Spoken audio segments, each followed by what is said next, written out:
యేసు రక్తమే జయం పరిచర్య ప్రైజ్ ద లార్డ్. ఫిబ్రవరి 17వ తేదీ 2025. ఈరోజు దేవుని వాక్యము.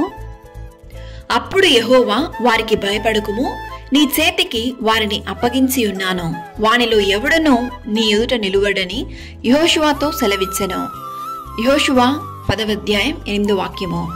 అవును క్రీస్తునందు ప్రియులారా, అపవాది అయినటువంటి సాతాను విశ్వాస జీవితంలో, విశ్వాస యాత్రలో మనల్ని ఎదుర్కోవడానికి అనేక తంత్రములను, కుయుక్తులను చేయుచూ ఉంటాడు.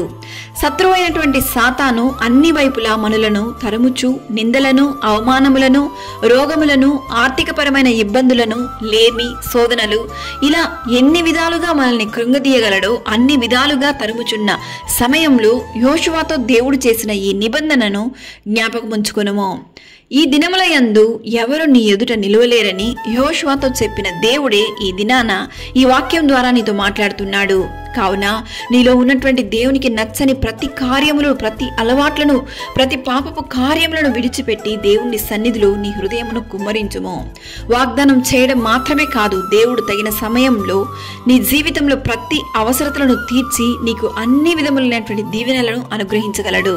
కావున దేవుని వాక్యాన్ని విశ్వసించి దేవుని వాగ్దానమునకు లోబడి దేవునికి ప్రీతికరమైన జీవితాన్ని జీవించము. సకల ఘనత, మహిమ, ప్రభావములు యేసయ్యకు మాత్రమే కలుగును గాక. ఆమేన్. God bless you.